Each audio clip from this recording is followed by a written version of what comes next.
Good evening, everyone. Welcome to this fifth meeting to comment on the Gospel of John. And let's begin. We said that the author of the Gospel of John is the beloved disciple, the disciple whom Jesus loved, identified with Lazarus after his resurrection, or rather initiation. The Gospel of John is thus divided into two parts. Before chapter 11, dedicated to the resurrection of Lazarus, the beloved disciple is never mentioned, while after chapter 11, the term the disciple whom Christ Jesus loved appears for the first time, because only at that point has Lazarus been resurrected, at his initiation, we can say, and has become John. In an initiatory sense, we can say a John, meaning John as a title, an initiatory name. The resurrection of Lazarus is therefore a true initiation, a passage to a spiritual stage that, starting from within, manifests itself more and more also externally. This is what makes Lazarus John capable of writing the Gospel, inspired directly by the objective testimony of the events concerning the life of Christ Jesus. This is why we can say that the Gospel of John is also the Gospel of the objectivity, of the waking consciousness in which the I is fully present. Academic theology, historiography, and popular dissemination generally misunderstand the Gospels, and even more so, the Gospel of John. Why? We said that the Gospel of John is the most misunderstood precisely because it is the most spiritual. This is true of the other Gospels, but even more so of John's Gospel. Theology, historiography, and popular dissemination ignore the symbolic language and initiatory content of the Gospels, especially John's. In particular, in John's Gospel, the figure of John the Baptist is confused with the author of the Gospel itself, namely Lazarus John. This refers to something that we cannot go into depth now, but that we have already looked at in previous Christological seminars, particularly the one on the 3 years and in From Lent to Pentecost, the so-called mystery of the two Johns. And then, of course, there are theology, historiography, and popularization. They apply information taken from one gospel to another, creating, we might say, a hybrid narrative between the different gospels, and try to interpret one gospel through another, ignoring the initiatory principle.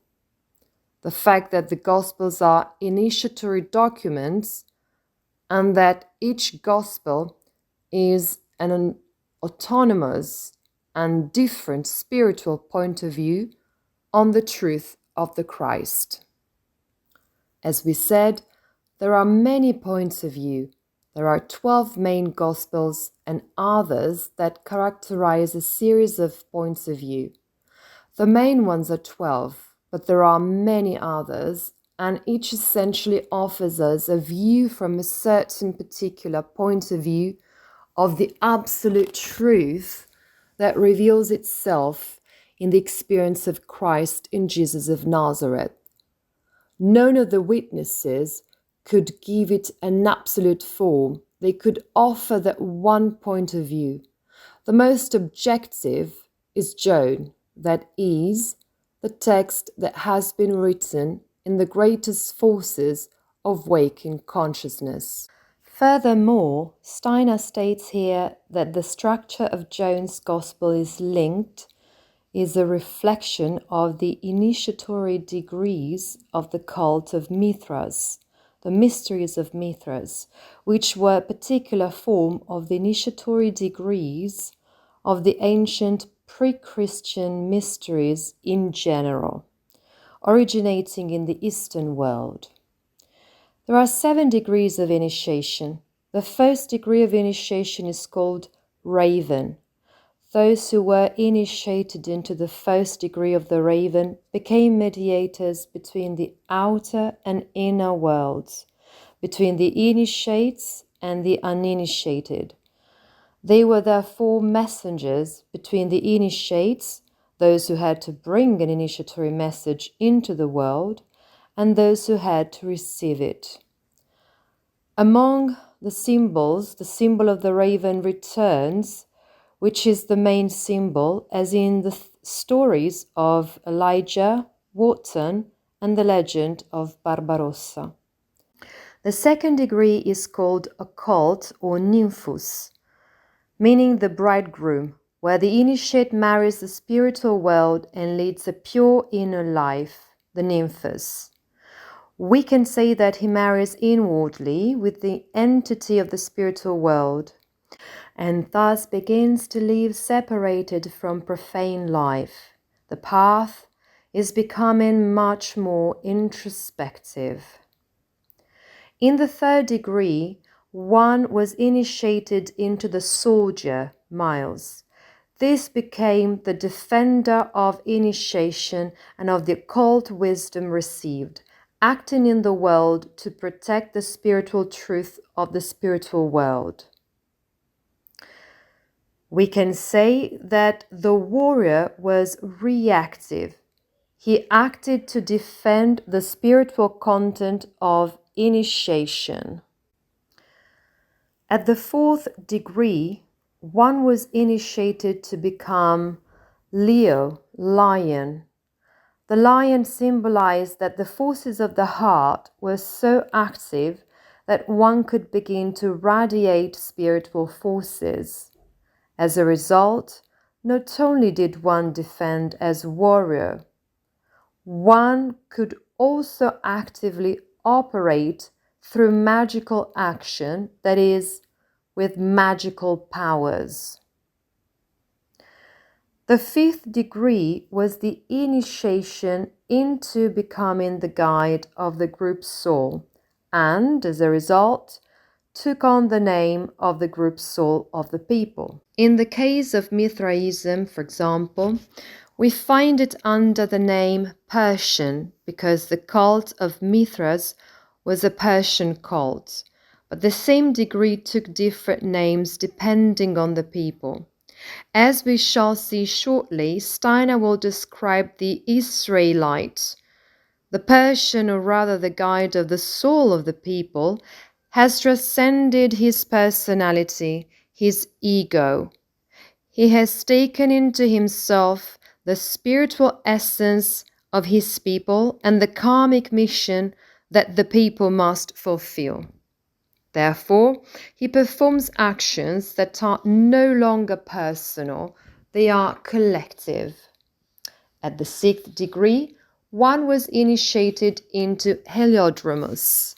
This means courier of the sun, the one who drives the chariot of the sun, also called solar hero.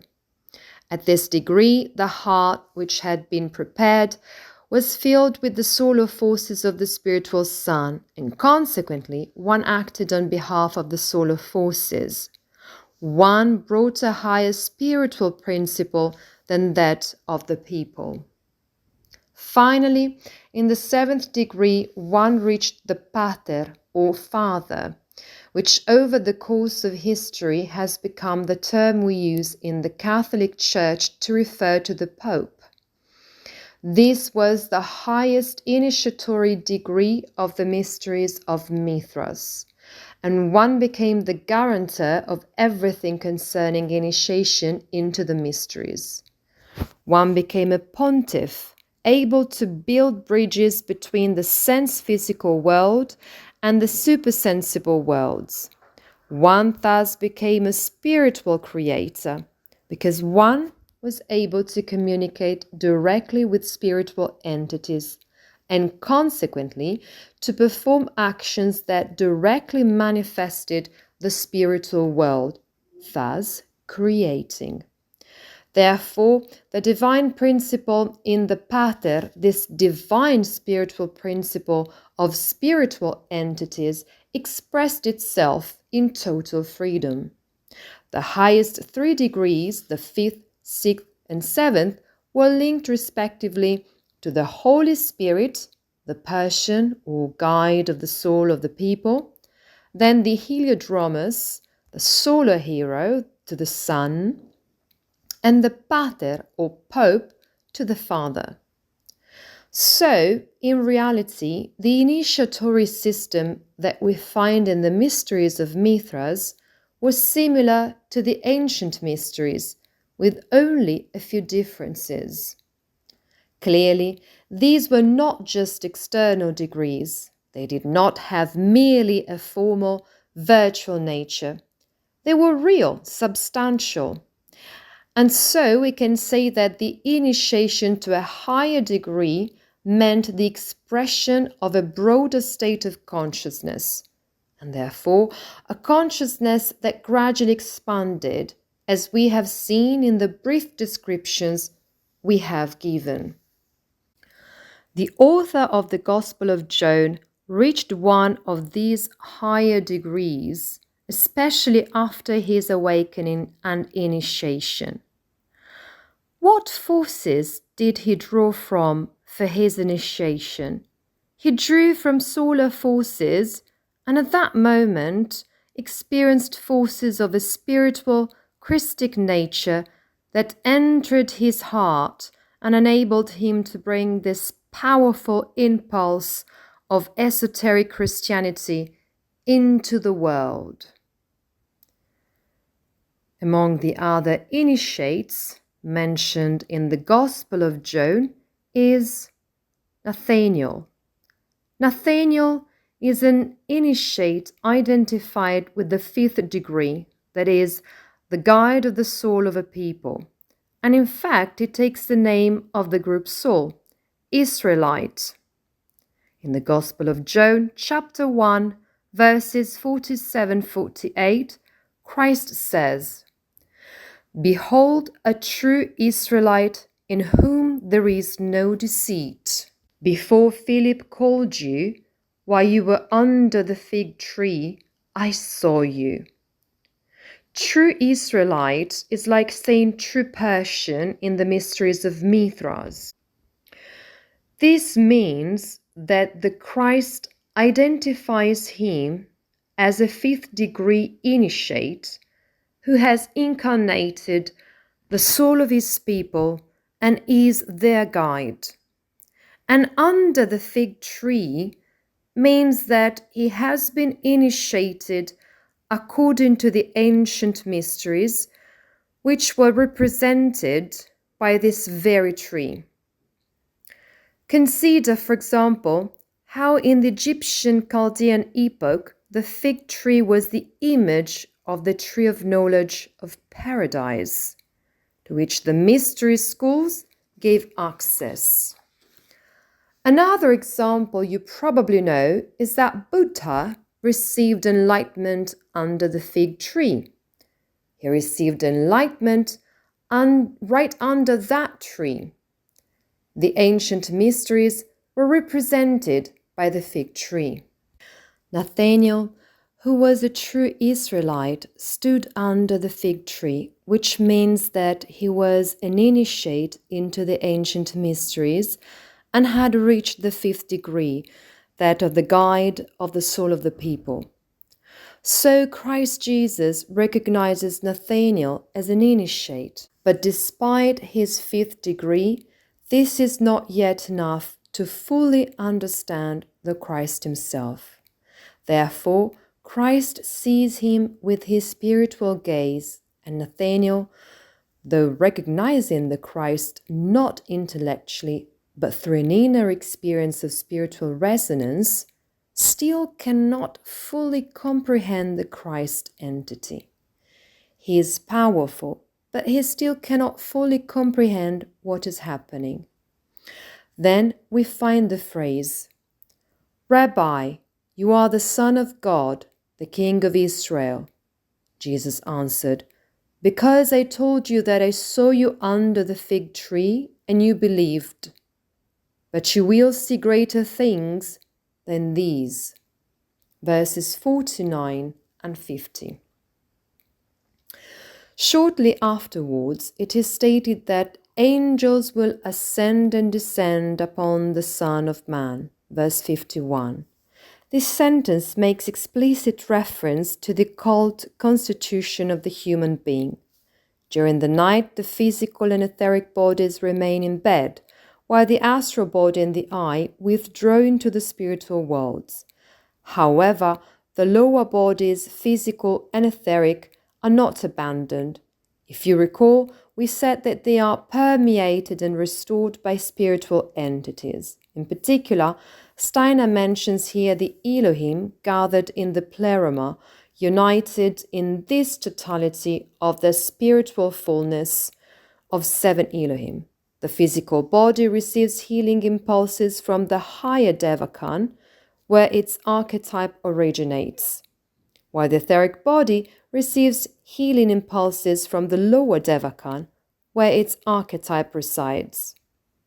The same applies to the astral body, which receives healing impulses from the astral world, because that is where its archetype originates.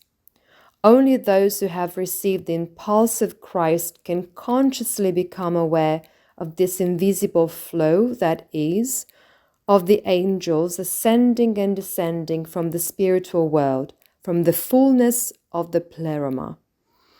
If you learn to truly recognize the Son of Man, here Steiner paraphrases, you will see how spiritual forces descend and ascend from the spiritual regions.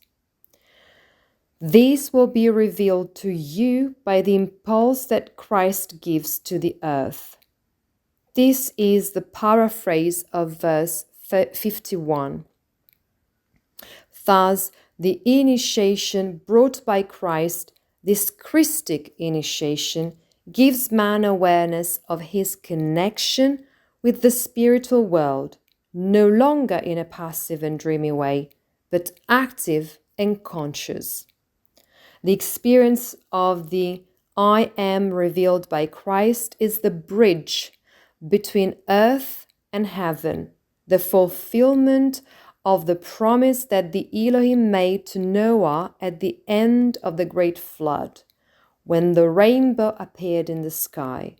So ultimately, the experience of the I am of Christ is the creation of a bridge.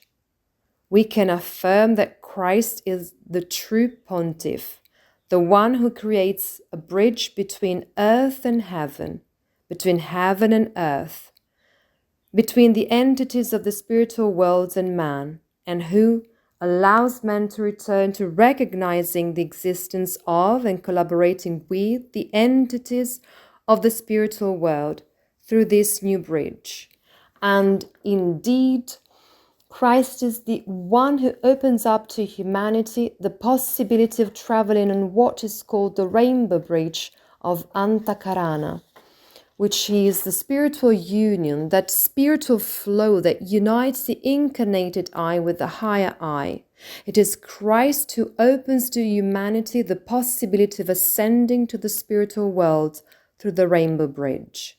This rainbow bridge is the same one we sometimes hear about when animals die, when we say that an animal has returned to the spiritual worlds through the rainbow bridge. Why do we say so? Because this same bridge is what allows all beings who incarnate on the physical plane to return to the spiritual worlds. At the same time, this possibility opens up in a fully conscious form only with the coming of Christ. We can therefore say that the Son of Man is that cosmic access brought by the Christ in the union between the higher I and the lower incarnated I, connecting the spiritual world with the physical world. In the beginning, man is a child of God when he is one with the gods, and then he will become a son of man when he reunites with the gods through the eye. Human beings are therefore the spiritual field of encounter between heaven and earth, between the entities of heaven and earth. It is a living temple where all the spiritual forces acting in creation meet. And this is true first and foremost because the earth is the fulcrum of the planetary evolution of our planetary chain.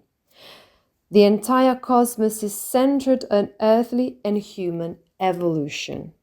But it is even more so because the Son, by sacrificing himself, entered into earthly evolution as Christ, and as a result directly united eternity, where the Trinity resides, with space and time, where we incarnate. This union that Christ brings about between heaven and earth, between man and God, between man and the divine, will allow the whole earth to return to eternity, bringing with it the fruit of the work accomplished in earthly evolution. This fruit, as we have seen, is love.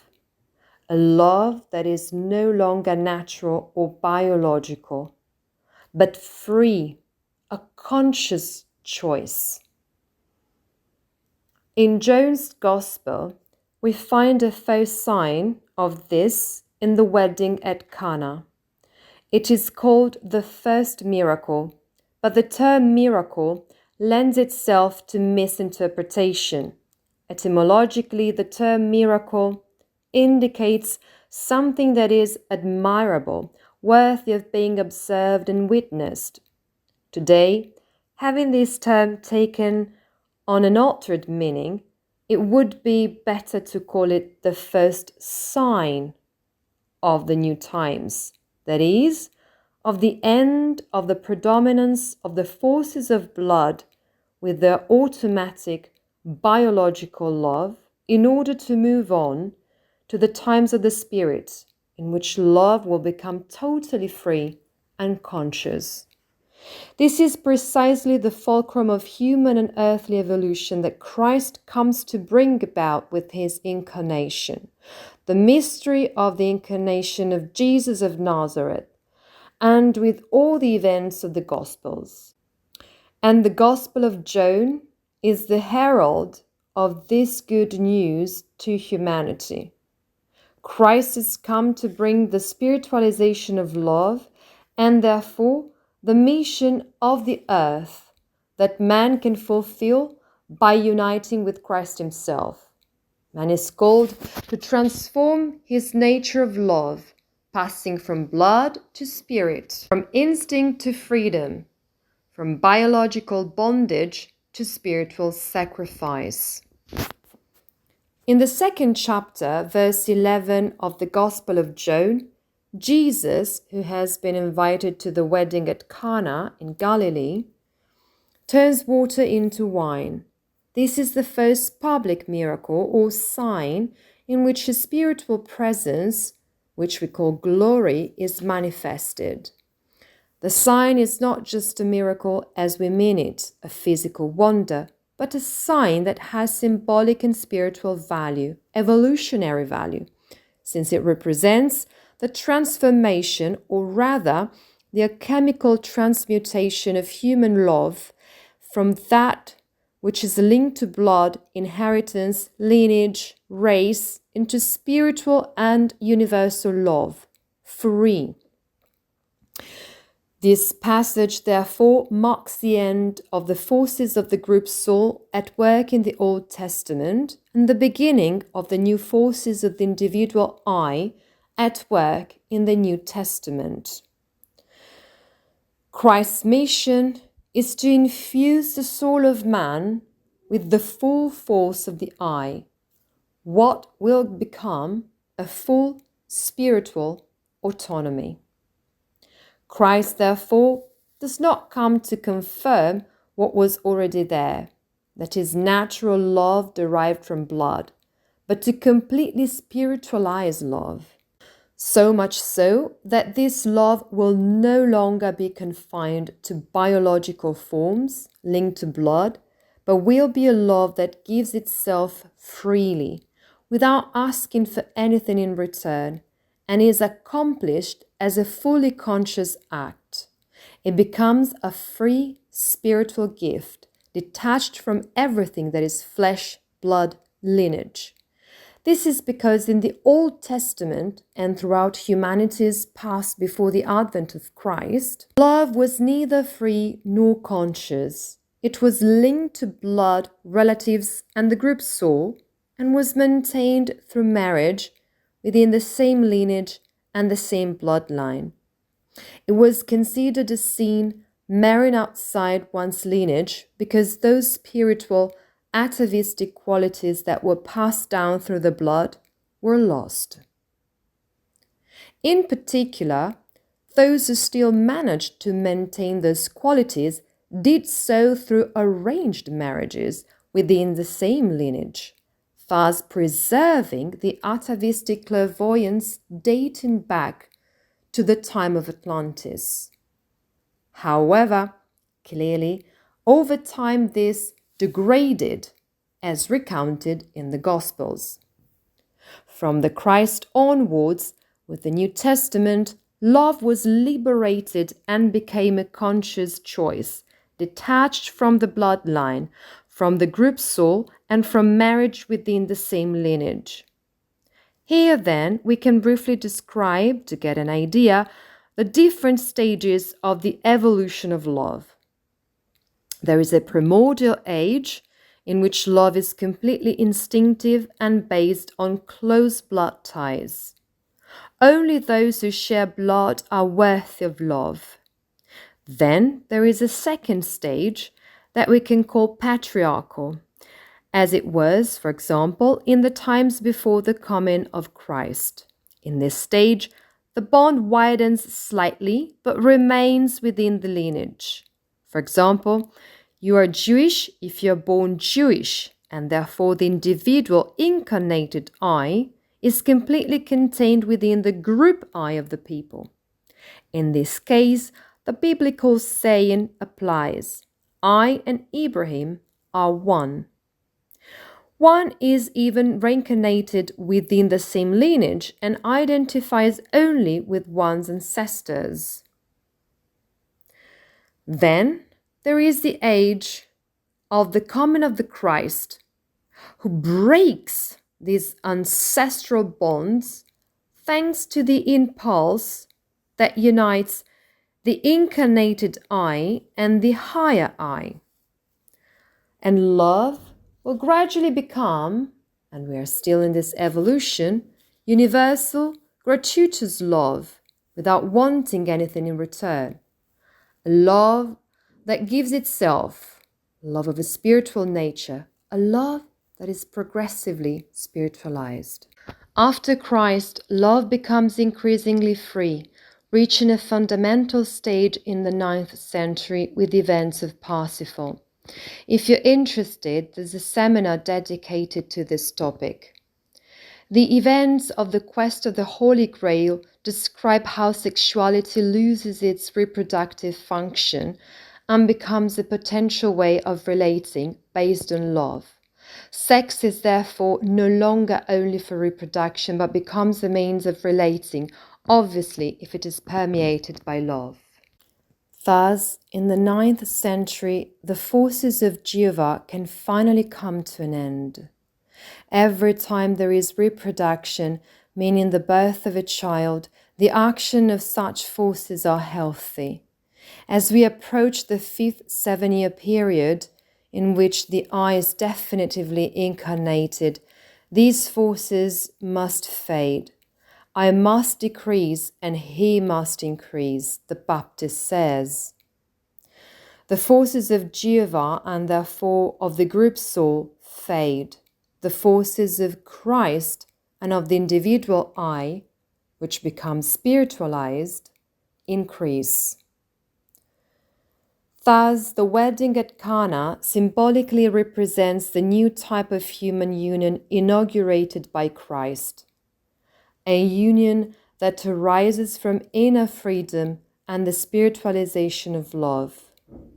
We can say that it is the marriage of the soul and the spirit, of the soul and the I, which each human being must accomplish within themselves in order to free themselves from the conditioned love of the group soul. Therefore, in the wedding at Cana, water represents the old consciousness. We can say that it represents natural love, not individual, but collective and group love, while wine symbolizes the new consciousness of the I, the individual and spiritual love capable of sacrificing and giving of itself. The water that becomes wine at the wedding at Cana therefore represents humanity receiving the solar eye of Christ. Water becomes wine, as wine is made from grapes that ripen in the light of the sun. Solar forces are donated to this water by the solar eye of Christ, and thus begins the alchemical transmutation of human nature. Steiner tells us more about this. The first sign at the wedding at Cana is not an isolated miracle, but a symbolic sign of the entire mission of Christ, which is then linked to other miracles. And here Steiner points out some very important aspects. This first sign, this wedding at Cana, takes place in Galilee, which is known and referred to in the Bible as a hybrid land of mixed blood, not of pure blood, as was Judea. Galilee as a place itself indicates the overcoming of the ancient principle of consanguinity.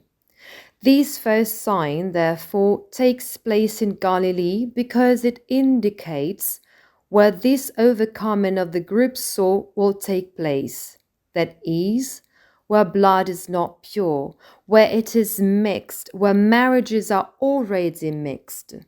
It is something that is judged impure by those who are still bound to the old law, but which will instead become the future of human consciousness in the new law, the law of spiritualized love.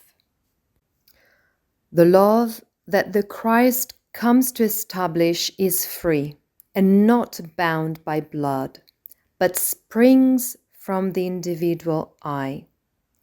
The very name Galilee means land of hybridization, of mixture, in which there is such a mixing of different lineages that only a love no longer bound by blood and outward appearances can spring forth there.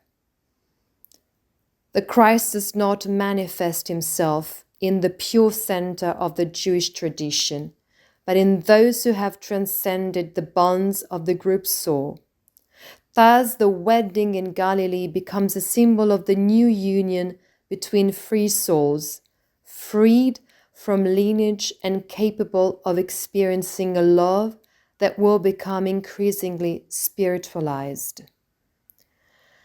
Let us always remember that the impulse of Christ did not arise suddenly, but was prepared by previous forces in a spiritual evolution. From Lemuria and through Atlantis, humanity is still bound to the group soul, not yet individualized, and throughout the time before the coming of Christ, Jehovah imprints the lunar impulses in the group I into the astral body. Already in the post-Atlantean era, after the flood, the development of an autonomous I began gradually and in parallel. In whom? In the initiates in particular. An I that Christ alone would bring to completion. Only Christ can truly lead humanity to an individual, free, and spiritual I. To symbolize this, at the end of Atlantis, at the end of the flood, the image of wine appears as a symbol of an evolutionary process. The fact that the I has separated itself from the supersensible worlds and is descending further and further into the sense physical world. The first biblical mention of wine is found in the 9th chapter of Genesis, verses 20 and 21, where it is said that Noah drinks wine and his sons find him drunk. We talked about this in the commentary on Genesis. This marks the beginning of the new post-Atlantean epoch after the flood. Noah, the leader of humanity who led humanity out of the flood, was the first to experience the mysteries of Dionysus, the mysteries of wine intoxication. Wine is associated with the separation from the supersensible worlds, from the gods who inhabit them. Selfishness and separate individual consciousness are introduced, which is necessary for evolution to progress after Atlantis. So, the story of no one getting drunk is a description of the cult of the mysteries of Dionysus. Dionysus is the god of the human soul who, after the flood, seems to oppose the pre-established divine order. This is recounted in Greek mythology. As a child, still a newborn, Dionysus was dismembered by the Titans and is therefore a symbol of the dismembered soul that has lost communion with the group soul and the spiritual world. The wine and the intoxication it generated induced in the mysteries of Dionysus this state of mystical confusion in a momentary return to a pre-individual state. So, wine is a symbol of the descent of the I into matter, and in the mystery of Dionysus, the I becomes increasingly individualized, breaking its link with the whole, with the pleroma of the spiritual worlds. In summary, the effect of alcohol on human evolution can be described in this way.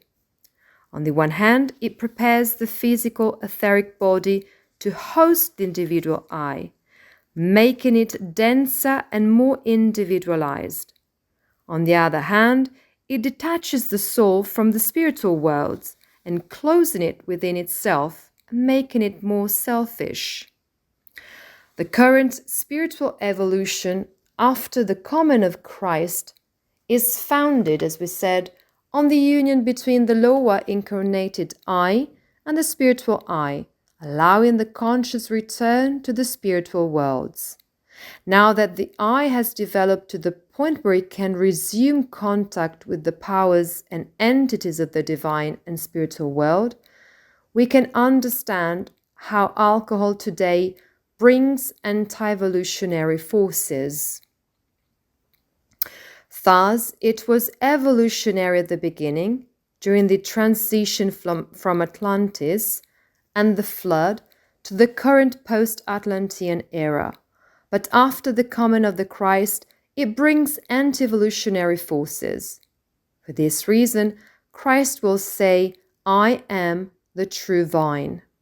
I am the true spirit that is now active in evolution." Whereas alcohol previously had the effect of allowing man to individualize himself, it now prevents him from renewed contact with the spiritual world. Once the I has matured and is autonomous and responsible before the spiritual world, man can consciously return into contact and collaboration with the entities of the spiritual worlds, without losing himself in intoxication, as was the case in the mysteries of Dionysus. Baptism is also connected with this, because in the ancient mysteries, baptism with water is a remembrance of the original state of the human being united with the divine, when the earth was still liquid. This process will end with the fall of rain in the flood, when the fog of Atlantis, this air water that had lusted throughout Atlantis, will separate into air and water, giving rise for the first time to this enormous precipitation that completely separates air from water. Just as the earth solidified in the primordial past of humanity, so did man gradually materialize. Man, as we have seen in myths and mysteries of Egypt, was born from the earth that was still in a liquid state, in a water state. At that moment, man was still completely connected to the divinity, to the Elohim. Everything that led him to solid matter, therefore, separated him from the divinity. Baptism with water is a reminder of this past in which humanity lived in union with the Elohim, with the divine and spiritual world, a union that is lost when one is introduced, beginning to develop an I that is separate from the divine and spiritual world, and relatively more selfish. Later, we have the baptism in the Holy Spirit, brought by the Christ and therefore by John the Evangelist, his first disciple. The baptism in the Holy Spirit is the announcement of the future awakening of the Spirit in man. Here as a conscious I am. What we call Pentecost, the event of Pentecost, the awakening of the I am, the full awareness that the incarnated I and the higher I are united.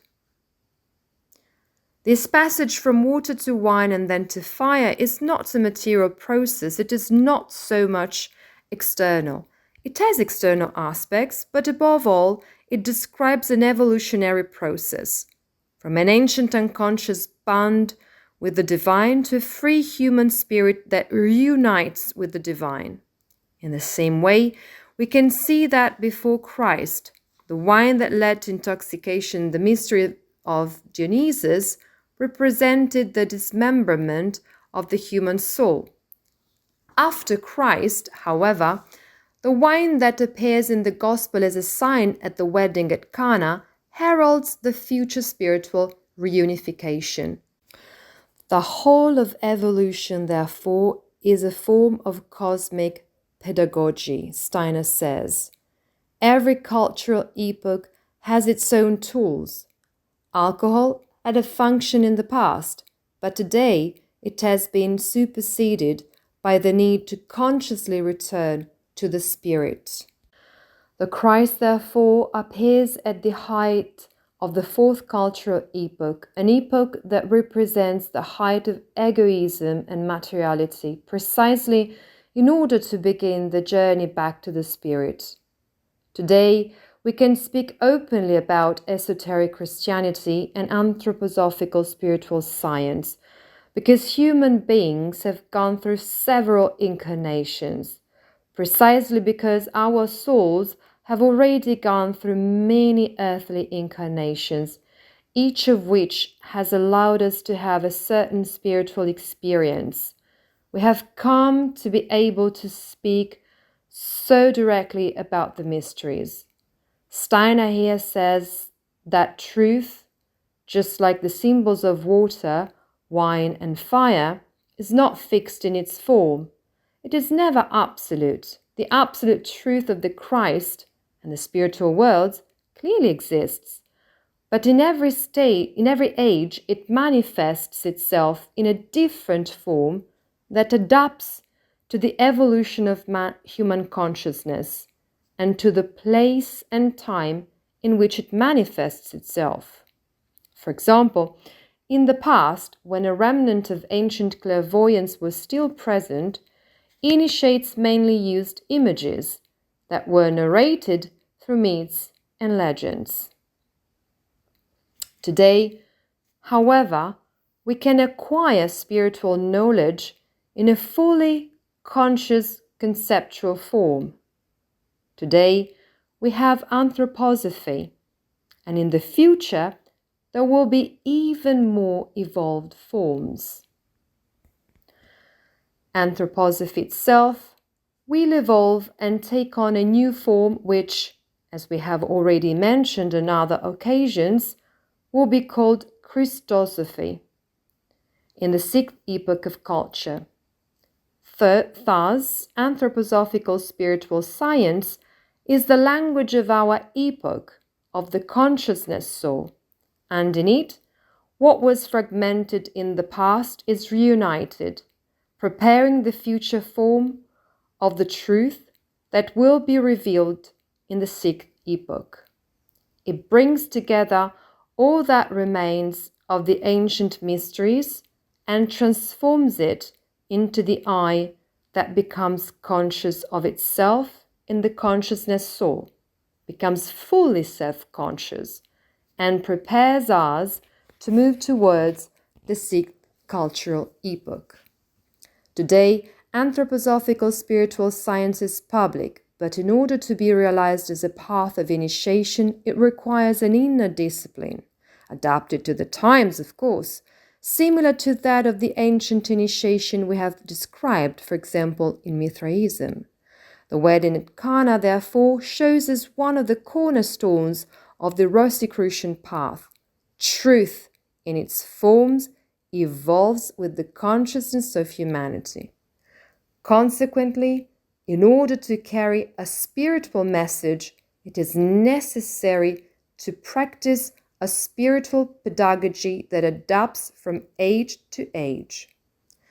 The message that the Rosicrucians bring, and that is expressed in the Rosicrucian manifestos, on the other hand, is systematically denied by so-called traditionalism, such as that brought by Evola and Guénon, where it is claimed, so to speak, that the substance of truth has immutable forms, and that therefore in every age we must return to ancient forms.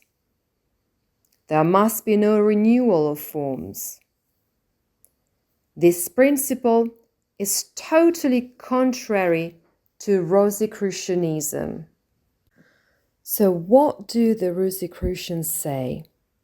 Or the Church of Joan, if we want to say it in the sense of the Gospel of Joan, that is, its premise, so to speak.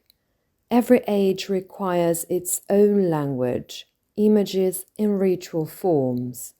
Anthroposophy, therefore, is not an absolute truth, but the form of the consciousness soul of this substance of eternal truth that has poured into all forms of esotericism. In the future, what we study today as anthroposophy, but also what we study as materialistic science, will no longer be valid, because human consciousness will have changed, and therefore anthroposophy and the natural sciences will evolve into something else. And everything we have studied today in the sixth cultural epoch will be remembered as we remember myths and legends today. For this reason, myths and legends are not false, they are absolutely true. However, we must understand that truth has taken different forms throughout human history. This completely rehabilitates myths, legends, and everything that can be read in sacred texts. Though their forms are suited to the time, place, and people in which they manifested, they are in themselves bearers of truth. Today, therefore, we can make a big spiritual mistake by claiming to be the ones promoting a progressive and linear idea of human evolution. In other words, to be superior today compared to the past. This idea was widespread in 19th century positivism, for example, and is still very present in natural science today, according to which today's science is clearly superior to that of the past. If, on the other hand, we yearn to understand human, earthly, and cosmic evolution in a spiritual scientific sense, we must understand that all forms of truth have had and will have a precise evolutionary function. This is the reason why, through the eyes of positivism, the past is always misunderstood, because we think that the ancients were fundamentally naive. But this is not the case. They had a different way, linked to the evolution of consciousness, of understanding what we understand today in another way, in a different form. The Christ is the paradigm and center of this evolutionary pedagogy of humanity that evolves through the ages. Therefore, the Christ could only speak and act according to the forms of consciousness specific of his time. The first sign at the wedding at Cana, we can say, is a pedagogical image of the evolution of love that, in order to be understood, is adapted to the forms and customs of the fourth cultural epoch. The impulse of the Christ is eternal, but its forms of manifestation are historically conditioned. It is therefore thanks to anthroposophical spiritual science that we can grasp this eternal value, this eternal meaning of the Christ, which manifests itself in forms that change over time. Because we go beyond appearances, beyond the form that changes over time. The wine that appears at the wedding at Cana, therefore, can be called a transmuted Dionysian sacrifice. The god Dionysus, as we have said, means the dismemberment of the human soul into body and matter, into the physical body and the material world. Alcohol is the bearer of this fragmentation. On the other hand, the God Christ means the future spiritual reunification through spiritual communion. Just as water was transformed into wine for the people of that time, today all ancient images and forms are transformed into spiritual concepts suitable for the conscious eye. This is what anthroposophical spiritual science does. Therefore, from a pedagogical point of view, all images of the ancient mysteries are transformed into spiritual concepts suitable for the eye in the consciousness soul. The gesta of the wedding at Cana is pedagogical, not absolute, but necessary at that stage of human evolution. The symbol of water represents the primordial union of humanity with the divine, a memory that is reawakened every time the symbolic act of baptism is performed. The symbol of wine represents the progressive loss of unity between the divine and humanity, whose soul gradually disintegrates and the individual I gradually strengthens. The symbol of fire and the baptism by fire corresponds to the reunification of humanity with divinity through a fully conscious choice, the event of Pentecost. Precisely because our souls are reincarnated, we must not fall into the danger of a false understanding of reincarnation itself and its consequences. The doctrine of reincarnation, therefore, does not justify moral inertia. It is not that just because we reincarnate, we can, let's say, postpone our spiritual evolution, because today's actions determine the possibilities that will arise tomorrow in our future incarnation. Postponing spiritual development, therefore, is self-deception, a favor to the spirits of the obstacle, because spiritual evolution is always in the here and now, in every moment that is grasped with full consciousness. The Christ, through his action, addresses the whole of humanity, not only the initiates. In this way, we can distinguish those who, through baptism, can be purified by water, the symbol of pre-Christian initiation, and those who need wine, symbol of a more materialized humanity that can no longer lift itself up, but needs an external saving impulse. We can therefore say that the initiates are a humanity purified by water. The other is a humanity that needs wine, needs an external saving impulse. The Christ does not come only for the initiates, but also for those who, having fallen into materiality, can no longer rise without new help. What is this help? This help is the I am. The wine transformed by Christ is therefore the expression of a spiritual reality that has fallen and is still bound to blood, to hereditary nature, to lineage, to what we called the brotherhood of blood. The Christ must act in this sphere, in these conditions, within this limit, to announce its future overcoming. For this reason, during the wedding at Cana, Christ says, "My time has not yet come," because the time has not yet come from the baptism by fire of the pure Spirit.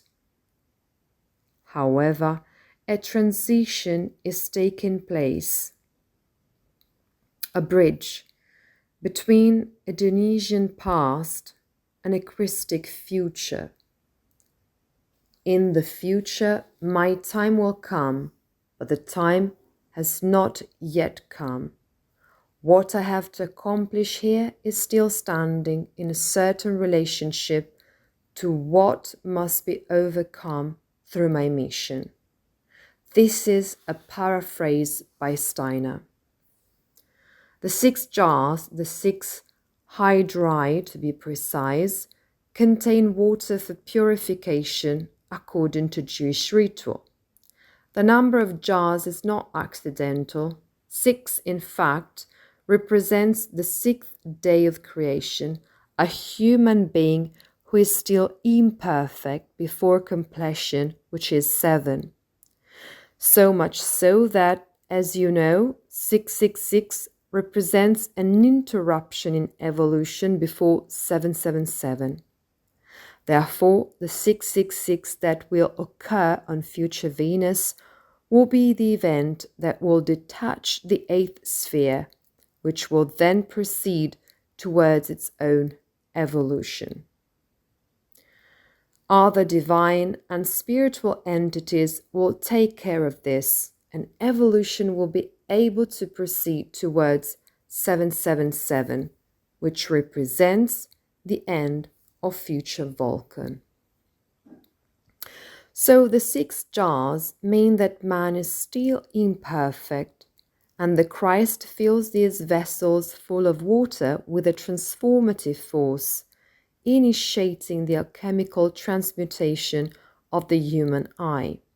At this point, it is said that they have no more wine.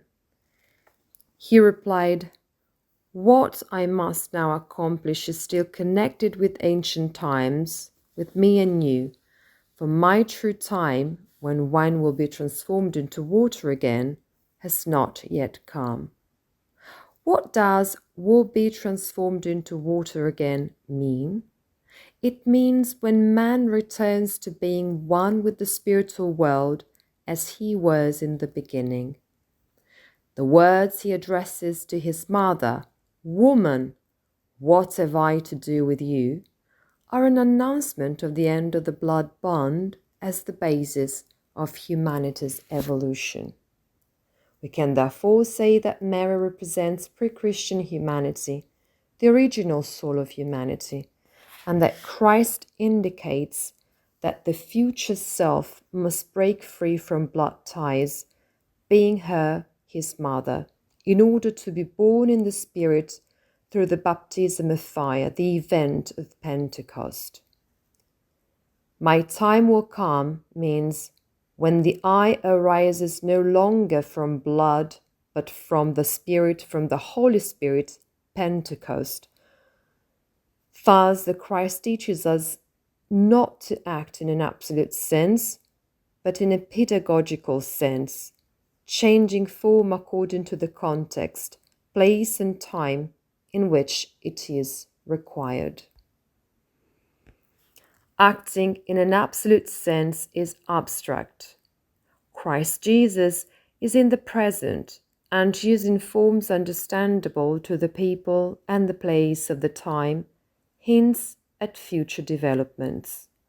Christ speaks the language of the time, adapting to decayed forms, but transforms them from within. Wine, which today symbolizes material intoxication, will tomorrow be the spiritual symbol of inner communion, while baptism by water, which today is a ritual purification, will tomorrow symbolize spiritual rebirth in union with the Spirit. Only initiates could understand this, like Nicodemus. In the Gospel of John, Christ always speaks on two levels: publicly through signs, i.e., symbolic miracles, and privately to those who have already developed spiritual organs, such as Nicodemus. Only those who know how to leave the body, that is, those who have conscious spiritual experiences, can fully understand his words. For example, we read, "There was a man among the Pharisees named Nicodemus, a leader of the Jews, who came to Jesus at night." What does at night mean? It means that he left his body to meet Christ in an astral experience with his spiritual senses. Steiner therefore urges us to take the words of the Gospels literally, obviously in an initiatory sense. When Christ speaks, he always wants to fulfill a mission that transcends blood ties. This is evident in the fact that the Samaritan woman approaches him at the well. Christ gives her a teaching intended for those whose eye is already freed from the bonds of consanguinity. In chapter 4, verses 5 to 9, it is said, "He came to a town in Samaria called Sychar, near the field that Jacob had given to his son Joseph. Jacob's well was there, and Jesus, tired as he was from the journey, sat down by the well. It was about noon. Just then a woman of Samaria came to draw water, and Jesus said to her, 'Give me a drink.' Since his disciples had gone into the town to buy food, the woman said to him, 'How can you, a Jew, ask me, a Samaritan woman, for a drink?' This was because Jews did not associate with Samaritans. So, Christ does not address those who are still united by collective soul, by group soul. Indeed, it will be precisely them, their leaders, who will oppose Christ. Instead, he addresses those souls, such as the Samaritan woman, that are uprooted from lineage whose individual I have already separated from the group soul and have, so to speak, lost their way, because they do not yet know where to go and have not yet found the spiritual I. They only have their incarnated I and no longer have union with the group soul. This is the necessary condition for the higher I to unite with the incarnated I. One must be lost in relation to the group soul and separated from it. Freed from the bond of blood, human beings can encounter Christ again in their inner life as a universal and cosmic spiritual force of consciousness. Steiner then paraphrases and says that it is as if the Christ was saying of himself, "When I speak of myself, I'm not really referring to the I that resides in my person, but to the I am, of that entity that everyone finds within themselves. My I am is one with the Father, but the I in general is one with the Father, that I that is found in every personality." The Father to whom he refers is not a father in the external sense, not a father in the sense of a group soul of the people, but the Father who is in eternity, one of the persons of the Trinity. This is also the deepest meaning of the teaching that Christ gives to the Samaritan woman at the well, she who has lost herself in relation to the group soul. And Steiner quotes one passage in particular, chapter 3, verses 31 to 34, that can open up a deep understanding of this if we realize the words that are spoken by John the Baptist. I will read it to you. "He who comes from above is above all. He who is of the earth is earthly and speaks of the earth. He who comes from heaven is above all and testifies to what he has seen and heard, but no one accepts his testimony. Whoever accepts his testimony testifies that God is true. For the one whom God has sent speaks the words of God, because God does not give the Spirit by measure." So Steiner says that the Christ wants to express this. When I speak of the I mean to speak of the divine I in man, which dwells in the innermost part of the human soul and is one with the spiritual foundation of the universe, the Father. Therefore, anyone who has listened to the Christ while still being in union with the group soul and starting from the forces of the lower I alone, unable to hear anything that is eternal, will not accept the testimony of Christ, will not understand him. Whoever does not understand a man belongs to the spiritual world by virtue of their higher I, and cannot understand Christ. Even today, those who reject the image of man as belonging to the spiritual world by virtue of his higher I will never be able to understand Christ. At the same time, the Christ cannot even speak of anything of the spiritual impulse that passes automatically from Christ to man. Christ cannot automatically pour himself into man. A choice is necessary, a union between the incarnated I and the higher I, because if these were not the case, Christ would not render man autonomous, as there would be no choice. Therefore, the God whom Christ proclaims, each person finds within themselves as a choice, as their eternal foundation. And Steiner says, only a few verses before you will find the following passage.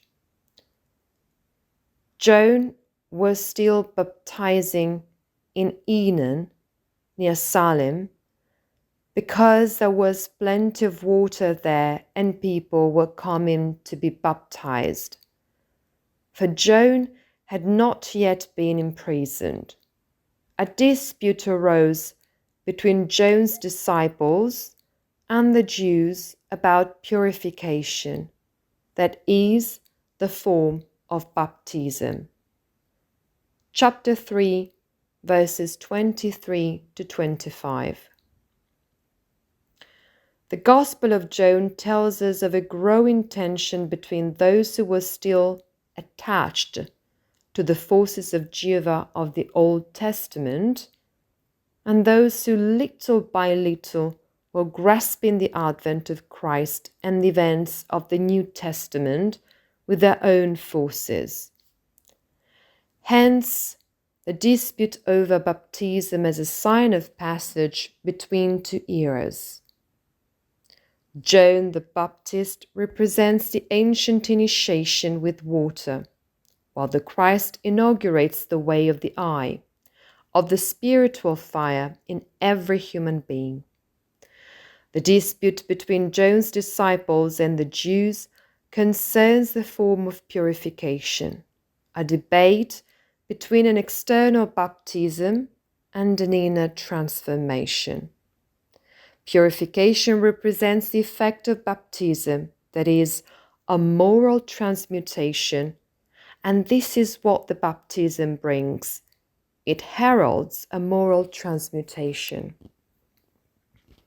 Furthermore, in the episode of the royal official, chapter 4, verses 46 and following, Jesus heals the son of a man who, according to the Jews, did not belong to their people, thus indicating both the overcoming of the principle of castes based on blood and lineage, and the universality of Christ's mission, that is not directed towards a group or a particular people, but towards human beings as bearers of the eye.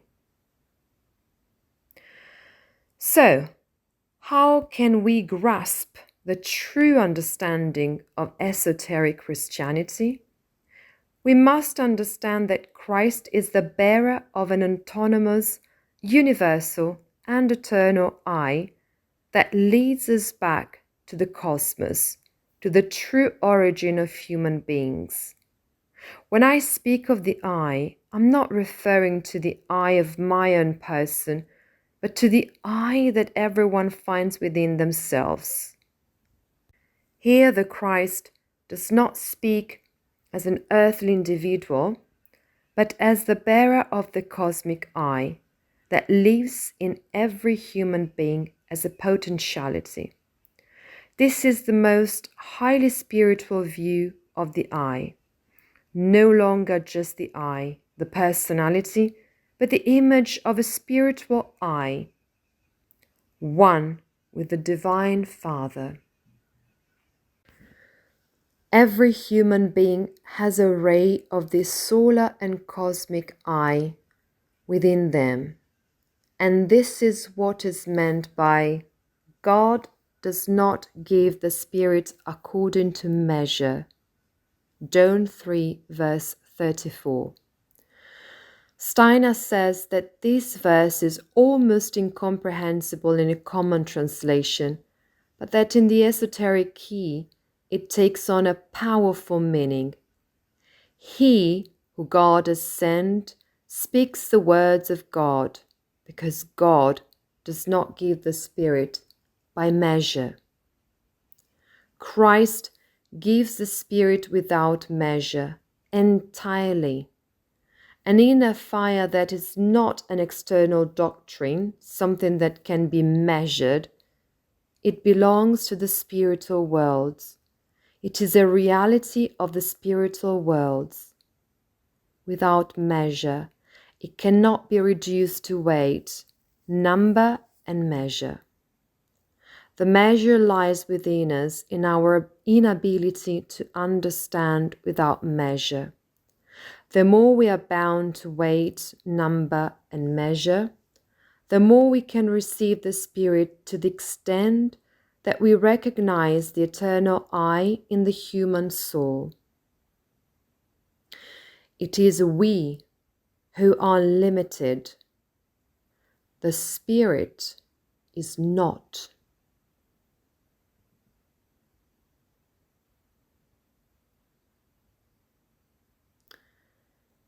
And with this, I thank you for this 5th meeting, and I will see you soon. We have changed the date, if that is okay with you. Unfortunately, I had to change the date because I will be away. Next week we will meet on Saturday on the 19th, same time, 6 p.m. And there will always be a recording as soon as the meeting is over. Okay, thank you all. Thank you. Bye, Giorgio. Bye.